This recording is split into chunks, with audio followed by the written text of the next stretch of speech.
আল্লাহ রাব্বুল আলামিন বলেন ওয়া ইন্নাকা লাআলা খুলুকিন আযীম। হাবিব, নিশ্চয় আপনাকে আমি মহান চরিত্রের উপর অধিষ্ঠিত করেছি। সুবহানাল্লাহ। কেমন চরিত্র? কেমন চরিত্র? মহান চরিত্রের উপর অধিষ্ঠিত করেছি। আমার ভাইরা, আল্লাহ রাব্বুল আলামিন এই আয়াতে বলেন নাই রাসূল আপনার চরিত্র সুন্দর, এ কথাও বলেন নাই আপনার চরিত্র ভালো, এ কথাও বলেন নাই আপনার চরিত্র উত্তম। কেননা যদি ভালো বলতেন, দুনিয়ার একজন মানুষের চরিত্র ভালো, আপনার গ্রামের একজন মানুষের চরিত্র ভালো, এই নগর পাড়ের একজন মানুষের চরিত্র ভালো, আমাদের ইমাম সাহেব হুজুরের চরিত্র ভালো, নবীর চরিত্র ভালো, কেমন যেন মিলে যায়, ঠিক কিনা? এই কারণে আল্লাহ বলেন নাই আপনার চরিত্র ভালো, বলেন নাই হাবিব আপনার চরিত্র সুন্দর। যদি বলা হতো আপনাদের এই নগর পাড়ের গ্রামের একজন মানুষের চরিত্র সুন্দর, আপনাদের ইমাম সাহেব হুজুরের চরিত্র সুন্দর, আজকের একজন আলোচকের চরিত্র সুন্দর, আমার নবীর চরিত্র সুন্দর, কেমন যেন মিলে যায়, ঠিক কিনা? আমার ভাইরা, কিন্তু না, আল্লাহ রাব্বুল আলামিন দুনিয়ার কোন মানুষের সাথেও যাতে আমার রাসূলের চরিত্রের উপমা না হয়, তুলনা না হয়, এই কারণে আল্লাহ রাব্বুল আলামিন বলেছেন ওয়া ইন্নাকা লাআলা খুলুকিন আযীম। হাবিব, আমি আপনাকে মহান চরিত্রের উপর অধিষ্ঠিত করেছি, যেই চরিত্রের সাধারণ মানুষ দূরের কথা, অন্য কোন নবী রাসূল পয়গম্বর পর্যন্ত আমার রাসূলের চরিত্রের ধারে কাছে হতে পারে না, ঠিক কিনা? কথা বলেন ঠিক কিনা? আমার রাসূলের চরিত্রের সাথে সাধারণ মানুষ দূরের কথা, বুজুর্গ দূরের কথা, এমনকি কোন নবী রাসূল পয়গম্বরের চরিত্র আমার রাসূলের সাথে মিলানো যাবে? এটা আমার রাসূলের শান, এটা আমার রাসূলের শান। আল্লাহ রাসূলের শানের সাথে পৃথিবীর কোন মানুষের শান মিলানো যাবে না। আমার ভাইরা, পৃথিবীতে আমরা কত নেতার নেতৃত্ব মানি, কত নেতার স্লোগান দেই, আমার নেতার চরিত্র কি? স্লোগান কি? আমার নেতার চরিত্র দেই কি দেই না? কথা বলেন, দেই যে এই স্লোগান দেই কি না যে আমার নেতার চরিত্র ফুলের মতো পবিত্র, ক্ষমতা থেকে দেখা গেলে 500 কোটি টাকার দুর্নীতির মামলা, এই কথা কয় না মুসলমান? আহারে মুসলমান, আমি মনে করি ফুলের এর চাইতে অপমানজনক উপমা আর ফুলের জন্য কিছু হতে পারে না, ঠিক কিনা বলেন? ফুলের মতো নয় আমার রাসূলের চরিত্র, ফুলের চাইতে আরো কোটি কোটি গুণ আরো বেশি পবিত্র। শুধুমাত্র এই পৃথিবীতে ফুলের চাইতে পবিত্র হতে পারে একজনের চরিত্র, একজনের আখলাক, একজনের আদর্শ। তিনি আর কেউ নন, আকায়ে মাওলা তাজদারে মদিনা হুজুর আকরাম নূরে মুতাসাম নূরুন আলা নূর মুহাম্মদুর রাসূলুল্লাহ সাল্লাল্লাহু আলাইহি ওয়াসাল্লামের চরিত্র ফুলের মতো না, ফুলের চাইতে পবিত্র।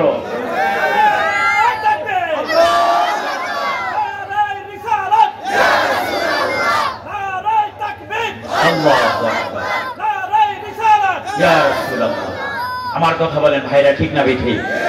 এই পৃথিবীতে আমরা যাদেরকে ফুলের সাথে তুলনা করি, একটু চিন্তা করে দেখেন তো, নিজেকে প্রশ্ন করে দেখেন, আমার নেতা রাস্তা থেকে ট্যাক্স খায় কিনা, আমার নেতা বীজ থেকে ট্যাক্স খায় কিনা, আমার নেতা সিএনজি স্টেশন থেকে ট্যাক্স খায় কিনা, আমার নেতা এই সরকারি টেন্ডার থেকে ট্যাক্স খায় কিনা, আমার নেতার মাঝে হিংসা আছে কি, বিদ্বেষ আছে কিনা, আমার নেতার মাঝে দুর্নীতি আছে কিনা, মানুষের রক্তে ভেজা ঘামের বিনিময়ে যে ট্যাক্স দেই, এই ট্যাক্সের টাকা দিয়া বেগম পাড়ায় বাড়ি ভাড়া নাই কিনা, এইরকম প্রশ্ন যদি আমার নেতাদের করি, আল্লাহর কসম একজন নেতাও এইগুলা থেকে মুক্ত নন, ঠিক না বেঠিক?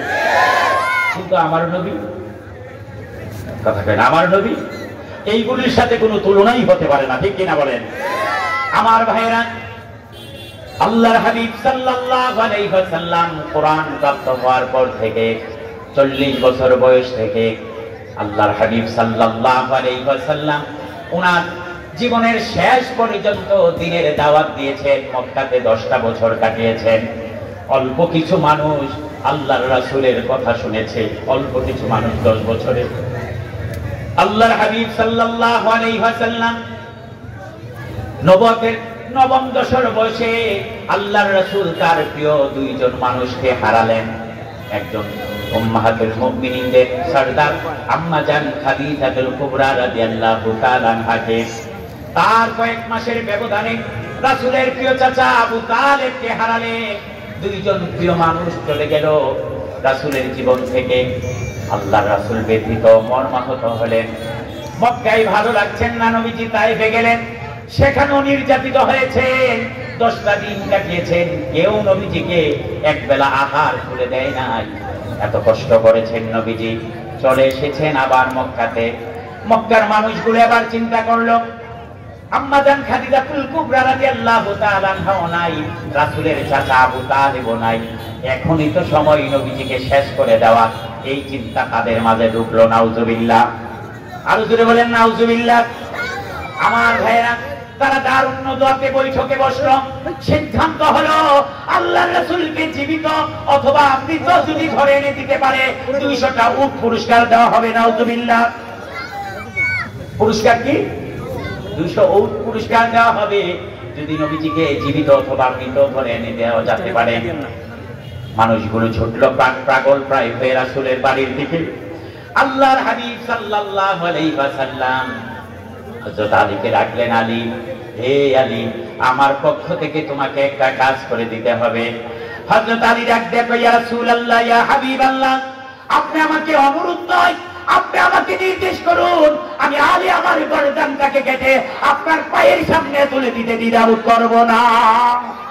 তখন নবীজি, আপনি আমাকে অনুরোধ নয়, বলুন আমি কি করতে পারি।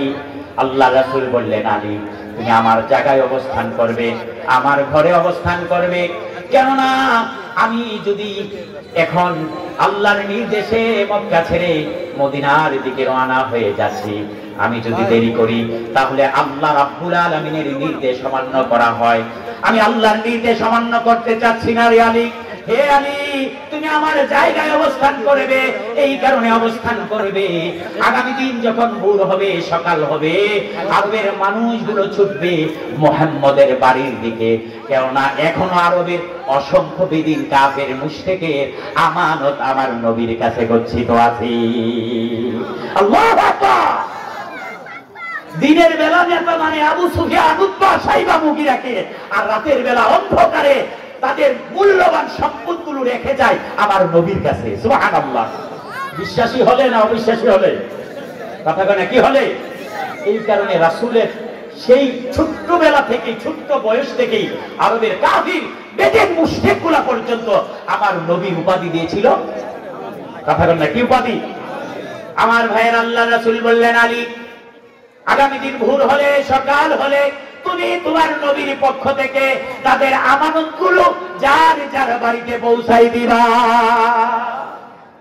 ও মুসলমান, যেই মানুষগুলো অত্যাচার নির্যাতন করলো, যেই মানুষগুলোর অত্যাচারে আল্লাহ রাব্বুল আলামিন মক্কা ছেড়ে মদিনায় যাওয়ার নির্দেশ দিলেন, তাদের আমানতগুলো আল্লাহর রাসূল নিয়ে গেলেন না দিয়ে গেলেন? কথা বলেন না, নিয়ে গেলেন না দিয়ে গেলেন? দিয়ে গিয়েছেন। আর আমরা নেতারাও যখন যায় তারাও তো দিয়ে যায়। আমরা একজন, আমাদের দেশের একজন বিচারপতি ছিল, তার নাম শামসুদ্দিন চৌধুরী মানিক। নাম তো শুনছেন?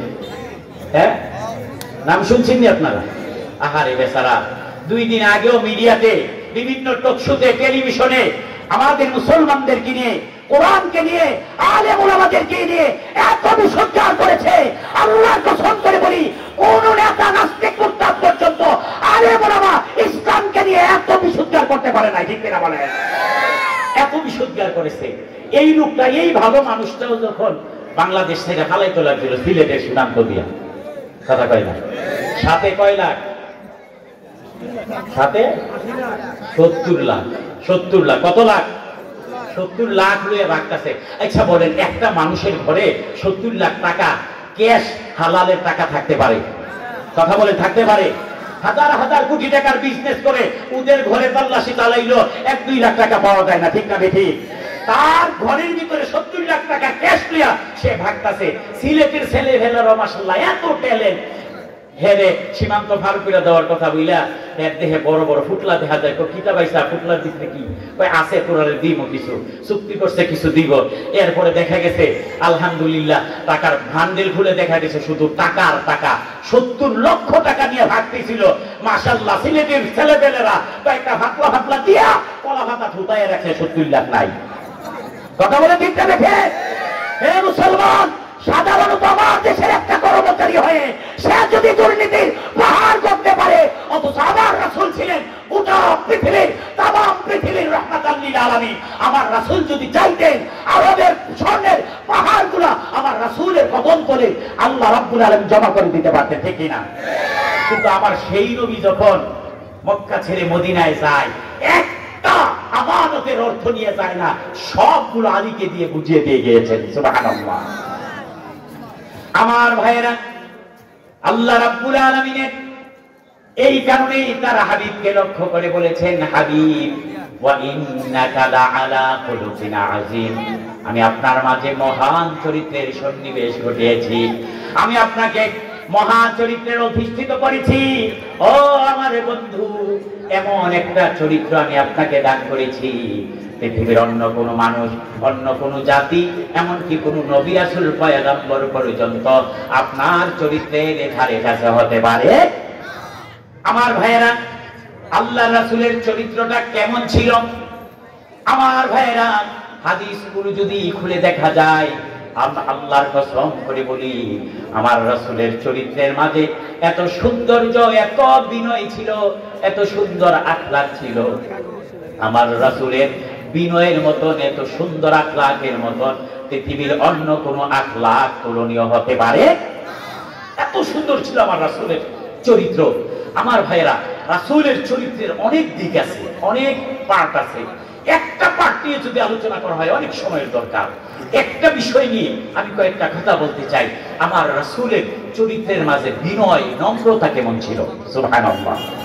আর জোরে বলেন না সুবহানাল্লাহ। রাসূলের চরিত্রে নম্রতা ছিল না উগ্রতা ছিল? কথা বলেন, উগ্রতা না নম্রতা? আমাদের চরিত্রে কি আছে? আমার ভাইয়েরা, আল্লাহ রাসূলের চরিত্রের মাঝে কেমন বিনয় ছিল, কেমন নম্রতা ছিল, কেমন ভদ্রতা ছিল। আমার ভাইয়েরা, আল্লাহ রাব্বুল আলামিন কোরআনুল কারীমে, স্বয়ং কোরআনুল কারীমে আমাদেরকে বিনয়, নম্রতা, ভদ্রতা অবলম্বন করতে নির্দেশ দিয়েছেন। সুবহানাল্লাহ। আল্লাহ আমাদেরকে অসংখ্য জায়গায় বিনয় অর্জন হতে, নম্রতা, ভদ্রতা অর্জন করতে আল্লাহ নির্দেশ দিয়েছেন। আর আমার রাসূলের মাঝে আমাদেরকে নম্রতা শিখিয়েছেন। সুবহানাল্লাহ। আমার ভাইরা, আমার রাসূল কেমন নম্র ছিলেন, কেমন বিনয়ী ছিলেন? হাদিসটা বুখারী শরীফে এসেছে। হযরত আনাস বিন মালিক রাদিয়াল্লাহু তাআলা আনহু বলেন, আন আনাস রাদিয়াল্লাহু তাআলা আনহু قال আন্না আ'রাবিয়্যান বালা ফিল মাসজিদি ফাকুমু ইলাইহি ফাকালা লাহুম রাসূলুল্লাহ সাল্লাল্লাহু আলাইহি ওয়াসাল্লাম লা তুজরিমুহু সুম্মা দাআ বিদালবি মিনাল মা ফাসাব্বা আলাইহি রাওয়াহুল বুখারী। সুবহানাল্লাহ। আমার রাসূলের কেমন বিনয় ছিল!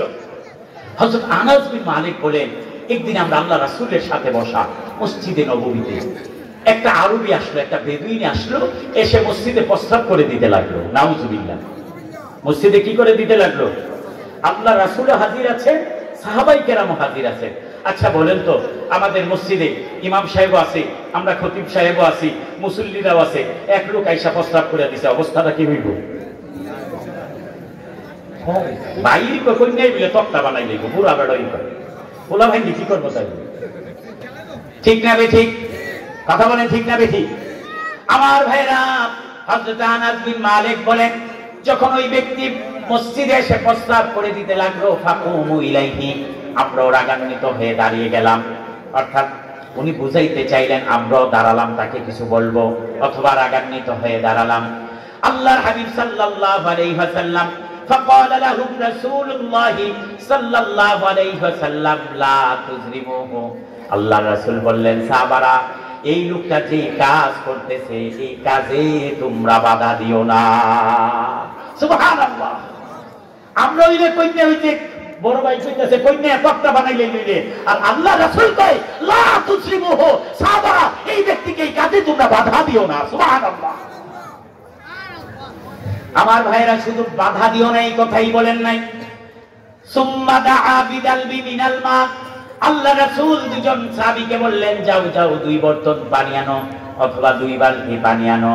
ফাসাব্বা আলাইহি, আল্লাহ রাসূল বললে পারতেন হে আনাস এই প্রস্রাবটা পরিষ্কার করে দাও, বলতে পারতেন আবু হুরায়রা প্রস্রাবটাকে পানি ঢেলে দাও, পরিষ্কার করে দাও। হযরত আবু বকর, উমর, উসমান, আলী, তালহা, জুবায়ের, আব্দুর রহমান ইবনে আউফ সমস্ত সাহাবারা সামনে বসা, আমার নবী বলতে পারতেন প্রস্রাবটা পরিষ্কার করে দাও, কিন্তু না, ফাসাব্বা আলাইহি, আল্লাহ রাসূল নিজ হাতে ওই প্রস্রাবে পানি ঢেলে পরিষ্কার করে দিলেন। সুবহানাল্লাহ। কি করলাম এ বেটা, এ দে পরিষ্কার করে দে, কথা বল ফিডা ফুডা তো দিলাম হইল, আর ওই কইতাছে 13 জনকে হাজির করে দেন, আর পরিষ্কার কর তাড়াতাড়ি, ঠিক না বেঠিক? কিন্তু আল্লাহ রাসূল তাদেরকে বাধা দিলেন, কিচ্ছু বলো না, তাদেরকে গালমন্দ করো না, তাকে তোমরা চোখ রাঙলেও না, সে যেই কাজ করেছে করে ফেলেছে। পানি আনো 2 বর্তন, আল্লাহ রাসূল পানি ঢেলে পরিষ্কার করে দিলেন। সুবহানাল্লাহ। কেমন ছিল রাসূলের বিনয়, আল্লাহু আকবার। আমার ভাইয়েরা, আল্লাহর হাবিব সাল্লাল্লাহু আলাইহি ওয়াসাল্লামের বিনয় নিয়ে কথা বলতে গেলে অনেক লম্বা আলোচনা। আনাস রাদিয়াল্লাহু তাআলা আনহু থেকে হাদিসটা এসেছে, বুখারী শরীফে এসেছে, সহিহ সনদে। হযরত আনাস বিন মালিক বলে একদিন আমি রাসূলের সাথে এক জায়গায় হেঁটে যাচ্ছিলাম, নবীজি আমার সামনে, আমি রাসূলের পিছনে পিছনে। নজরান প্রদেশ থেকে মোটা পাড়ওয়ালা একটা চাদর রাসূলের গায়ে জড়ানো ছিল। আল্লাহ রাসূল সেই চাদর পরে হাঁটছেন, আমি পিছনে পিছনে। হঠাৎ একটা লোক আল্লাহর রাসূলের চাদর ধরে এমন জোরে টান দিয়েছে, রাসূলের গর্দান মুবারকে দাগ পড়ে গেছে, কেটে গিয়েছে। নাউজুবিল্লাহ। আল্লাহ রাসূল তার দিকে তাকাইলেন, ওই লোকটা বলল হে মুহাম্মদ সাল্লাল্লাহু আলাইহি ওয়াসাল্লাম, আমাকে আল্লাহ রাব্বুল আলামিন আপনাকে যে সম্পদ দান করেছে সেই সম্পদ থেকে আমাকে কিছু দান করেন। বুঝা গেল লোকটা কি ভিক্ষুক, অভাবী, ঠিক না বেটি? যে আমাকে আপনি কিছু দান করেন, আল্লাহ আপনাকে যে সম্পদ দিয়েছেন এই সম্পদ থেকে কিছু দান করেন। এই লোকটা বলল আচ্ছা বলেন তো, কোম্পানিগঞ্জ বাজারে গেছেন আপনি বাজার করতে, মার্কেট করতে, হঠাৎ পিছন দিক থেকে একটা ভিক্ষুক আইসা আপনার চাদর ধরে এত দূরে টান দিছে, গলার মাঝে কেটে গেছে, অবস্থাটা কি হইল? কিছু হইতো না অবস্থা? হ্যাঁ, জহন্তন কি চালাইবে?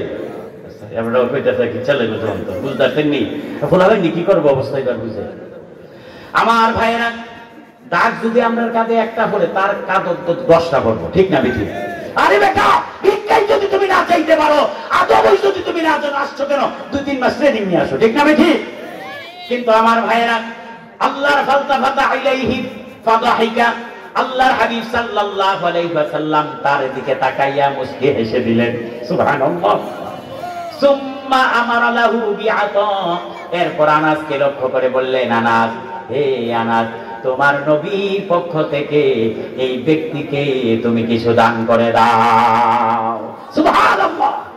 কেমন তাহলে আর রাসূলের বিহেভিয়ার ছিল, রাসূলের আচরণ কেমন ছিল? একটা ভিক্ষুক আঘাত করেছে রাসূলকে, ব্যথা দিয়েছে, নবীজি কিছু তো বলেন নাই, বরং তার দিকে তাকাইয়া মুস্কি হাসছেন, আবার আনাসকে বলছেন তাকে কিছু দিয়ে দাও। সুবহানাল্লাহ। আর আমরা কোথায় আছি? আমরা নিজেদেরকে খুব দাবি করি সুন্নি, খুব দাবি করি আশিকে রাসূল, রাসূলের সুন্নাত, রাসূলের আদর্শ, রাসূলের কোনো কিছুই আমাদের মাঝে নাই, ঠিক না ঠিক? কিন্তু বলতে তো খুব রাসূলের জন্য জীবন দিয়ে লাগবো, রাসূলের কোনো আদর্শই নাই। একজন যদি একটা গালি দেয় হেতে 25টা দেয়, কথা কয় না মুসলমান? হেতে 25টা দেয়। আম্মা জানা আয়েশা সিদ্দিকা বলেন,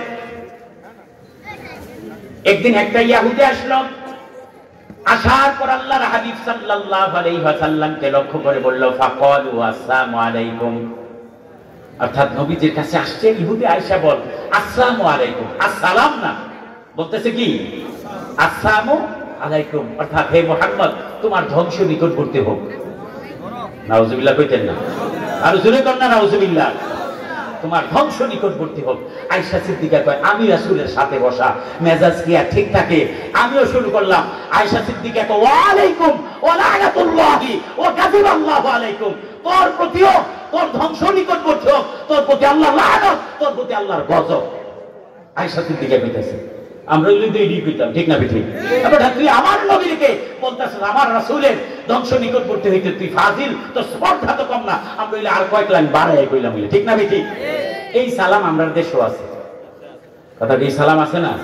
মাশাআল্লাহ, মোবাইল যে সালামের যে সিস্টেম পাইছা, মোবাইলটা কানে দিয়ে কই আসসালামু আলাইকুম, আসসালামু আলাইকুম বলি আসেনি, কথা কেন আসেনি? আর একটু শিক্ষিত হইলে, একটু শিক্ষিত স্মার্ট হইলে আসসালামু আলাইকুম, বুঝছেন না? স্মার্ট আসসালামু আলাইকুম, এরকম সালাম আমাদের সমাজে আছে না নাই? কম না বেশি? বেশি সংখ্যক মানুষ এইরকমই।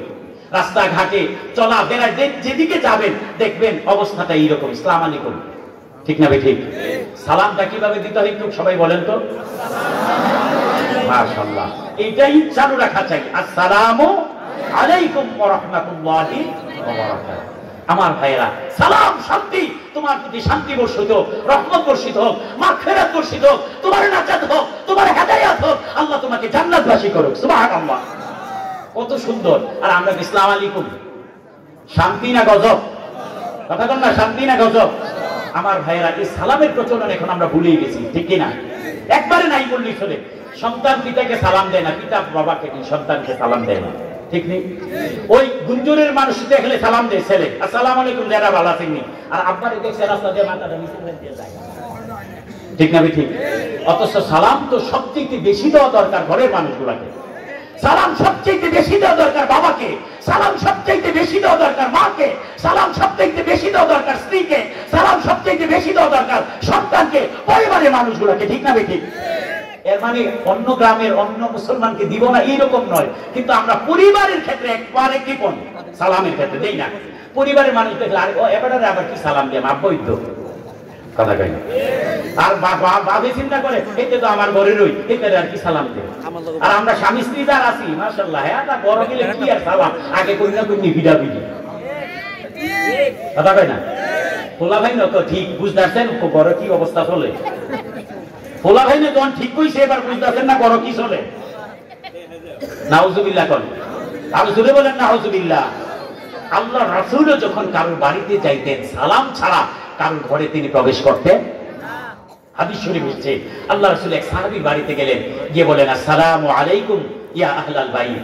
সাহাবী সালাম শুনেছেন কিন্তু জবাব দেন নাই। দ্বিতীয়বার আল্লাহ রাসূল আবার সালাম দিচ্ছেন, আসসালামু আলাইকুম ইয়া আহলাল বাইত। সাহাবী শুনেছেন কিন্তু জবাব দেন নাই। তৃতীয়বার আল্লাহ রাসূল আবার সালাম দিলেন, আসসালামু আলাইকুম ইয়া আহলাল বাইত। তিনবার সালাম দেওয়ার পর আল্লাহ রাসূল চুপ রইলেন, বাড়ির দিকে হাঁটতেছেন। সাহাবী দৌড়াইয়া বের হইছে, ইয়া রাসূলুল্লাহ ইয়া হাবিবাল্লাহ, আমাকে ক্ষমা প্রার্থনা করুন, আপনাকে কষ্ট দেওয়ার জন্য আমি সালামের জবাব দেই না এইরকম নয়, বরং আমি আপনার প্রথম থেকে সবগুলো সালাম শুনেছি কিন্তু ইচ্ছাকৃতভাবে আমি জবাব দেই নাই। সুবহানাল্লাহ কোন না? আমার ভাইরা সাহাবী কই, ইয়া রাসূলুল্লাহ ইয়া হাবিবাল্লাহ, আপনি যখন প্রথম আমাদেরকে সালাম দিয়েছেন আসসালামু আলাইকুম ইয়া আহলাল বাইত, হে ঘরবাসী তোমার প্রতি আল্লাহর, তোমাদের প্রতি আল্লাহর পক্ষ থেকে শান্তি। কে কে বলছেন? কথা বলেন না, কে বলছেন? নবীজির পক্ষ থেকে বলতেছেন, আল্লাহর পক্ষ থেকে শান্তি আর সালাম। তাহলে এই দোয়া কবুল কি কবুল না? কথা বলেন, কবুল কি কবুল না? সাহাবী বলছেন, ইয়া রাসূলুল্লাহ ইয়া হাবিবাল্লাহ, আমি যদি আপনার প্রথম সালামের জবাব দিতাম, আপনি তো দ্বিতীয়বার সালাম দিতেন না, আমাদের জন্য দোয়া করতেন না। আপনার দোয়াটা তিনবার পাওয়ার জন্য আমি সালামের জবাব দেই নাই। ওগো নবীজি, আপনি আমার বাড়িতে অবস্থান করুন, আমার মেহমানদারি আপনি গ্রহণ করুন। সুবহানাল্লাহ। নবীজি কারোর বাড়িতে গেলে সালাম দিছেনি? আমরা দেইনি, হ্যাঁ? তো আপনি রিপিটেছেন না, আর আমি ওয়াজ করা না দেই না, কি সুন্দর করে কইতেছেন। সাবধান মুসলমান, আমরা মাশাআল্লাহ কারোর বাড়িতে গেলে উড়ান দিকে কো ভাই সাহেব বালা চিনিও পাইতা চিনি আপনি, আমরা মাতে তাতে না একবারে দুইটা ভিতরে, ঠিক না? এরপরে এহমুক ধরে কি একটা আসেননি ভাই সাহেব, আসেননি না, একটু সারা শব্দ না, হেবারে একবারে ফিজদর ফিজদরি গিয়া কি দেখো বাউস আপনারা কেউ নাই, গিয়া দেখে বাউস রুটি বলতাছে রান্না করো, হেবাটা করে রান্না করো, ফিরা তাই না দিয়া ভালো হইছে, নাস্তাটা সময় দুইটা রুটি দেন খাইয়া দেয়। কথা কয় না মুসলমান? আমাদের অবস্থা এরকম হচ্ছে কি হচ্ছে না?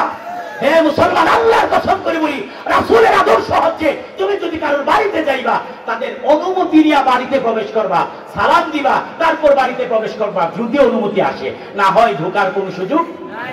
আমার ভাইরা অন্যদিকে চলে যাচ্ছি। আমার ভাইরা বাবাজিরা, ইহুদি আয়েশা কি বলছিল? আসসালামু আলাইকুম। আয়েশা সিদ্দিকা কো ওয়া আলাইকুম ওয়া লানাতুল্লাহ ওয়া কাযিবাল্লাহু আলাইকুম।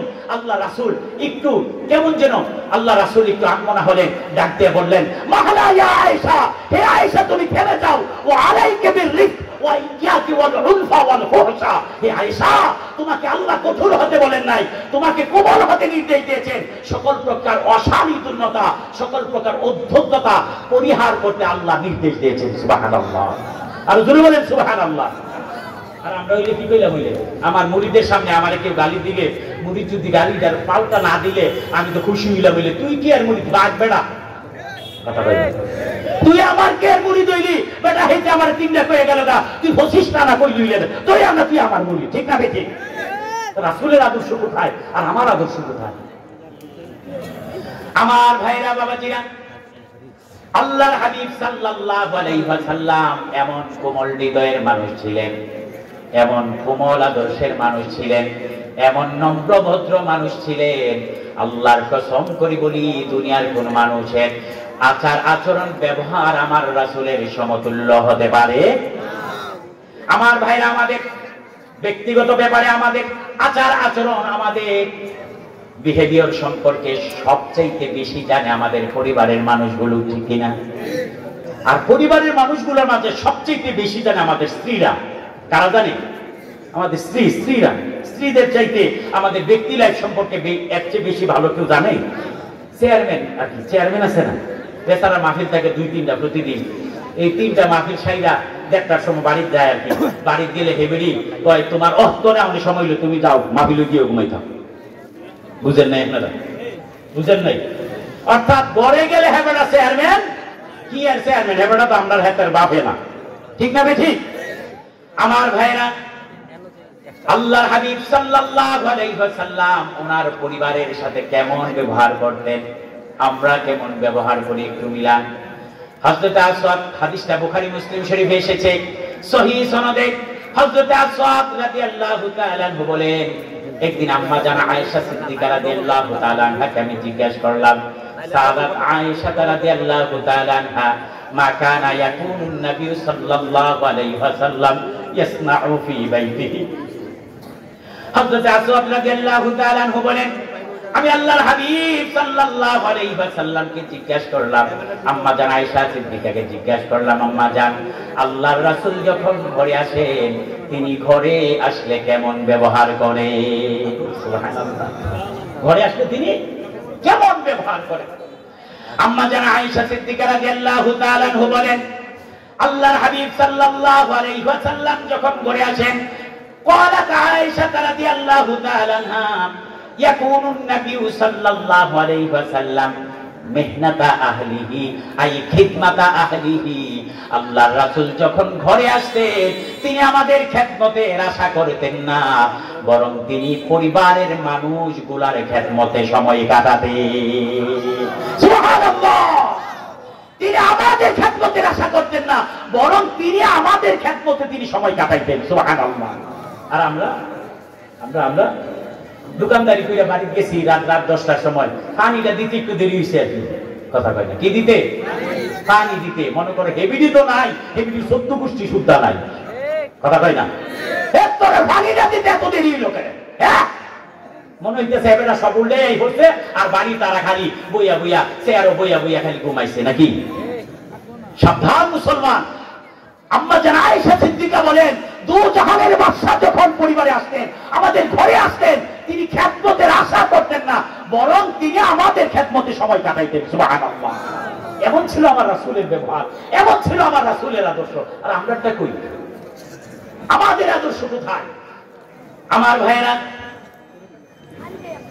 একদিন হযরত আবু বকর রাদিয়াল্লাহু তাআলা আনহু বলেন, একদিন তিনি রাসূলের সাথে বসা, একটা ইহুদি এসে হযরত আবু বকরকে গালমন্দ করছেন, প্রচন্ড ভাবে গালমন্দ করছেন।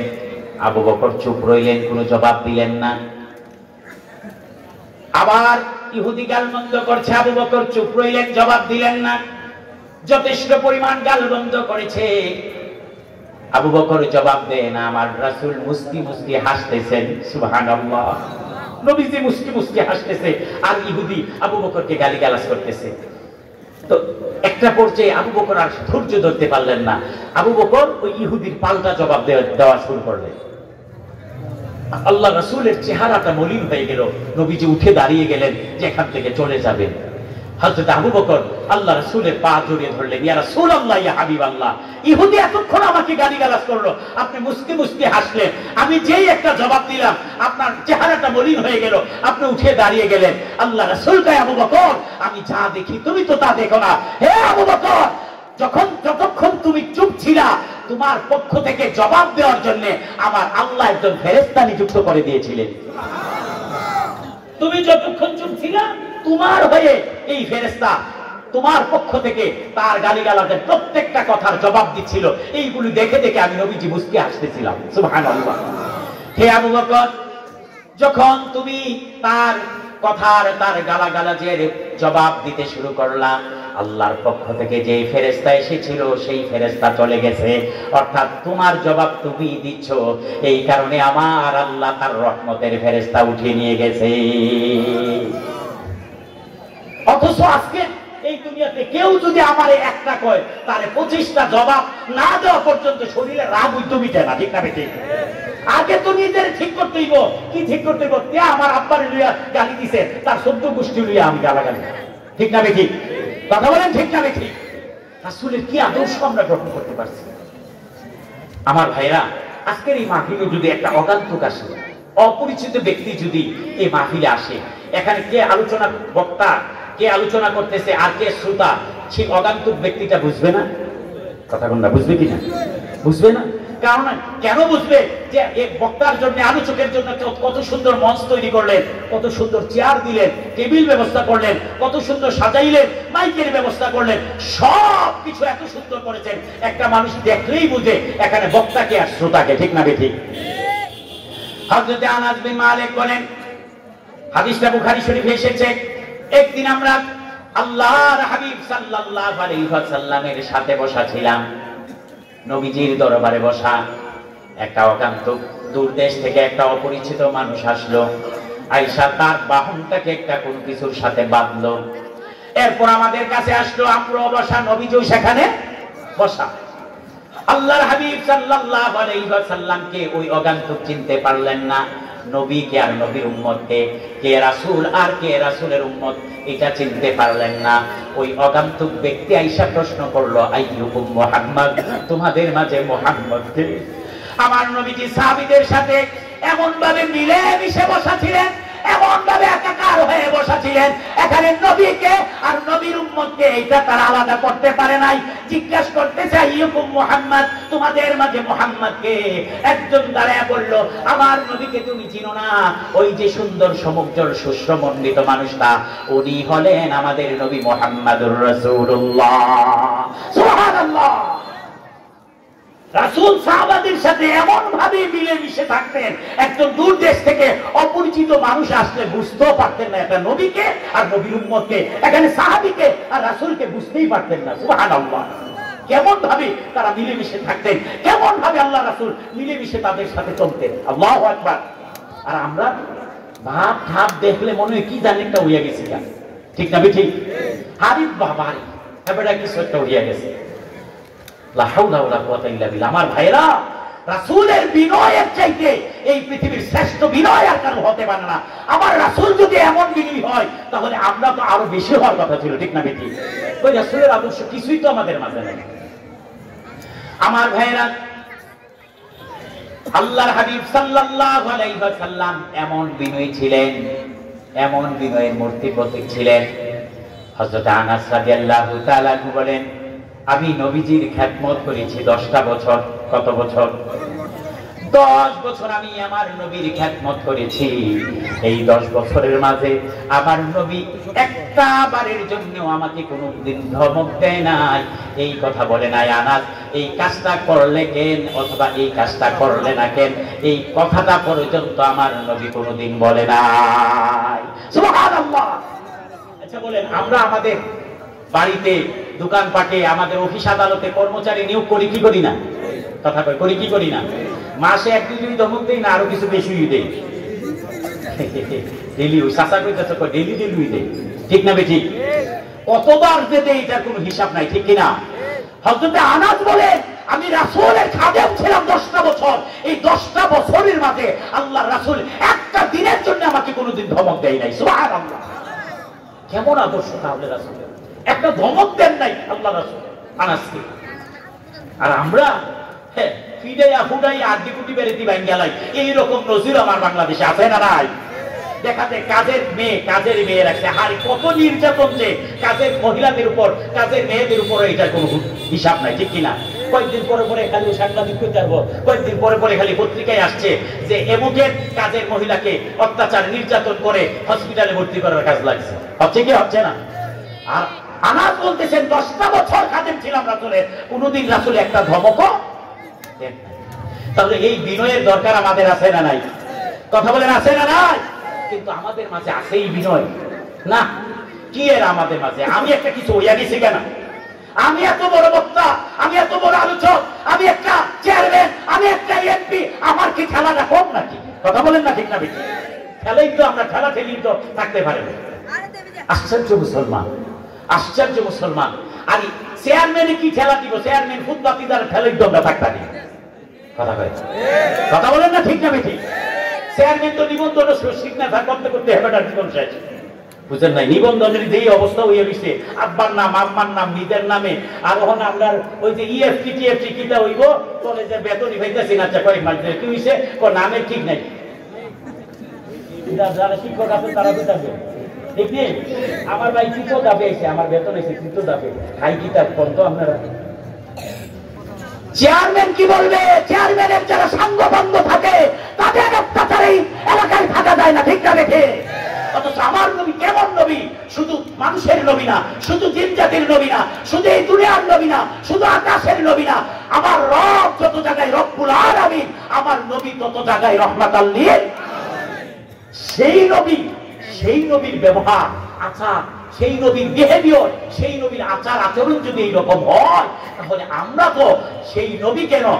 হযরতে আব্দুল কাদের জিলানী রাহমাতুল্লাহি আলাইহি তার এক ভক্ত জিজ্ঞেস করছে, আপনার আর সাহাবীদের মাঝে পার্থক্য কি? বুঝছেন আব্দুল কাদের জিলানীকে? উনি বলতেছেন, আমার আর সাহাবীদের মাঝে পার্থক্য কি তোমাদেরকে আমি কেমনে বুঝাইতাম? আচ্ছা, আমার সাহাবীরা, আল্লাহ রাসূলের সাহাবীরা আল্লাহ রাসূলের সাথে জিহাদের ময়দানে যেতেন, ঘোড়ায় চড়ে, উঠে চড়ে, গাধায় চড়ে।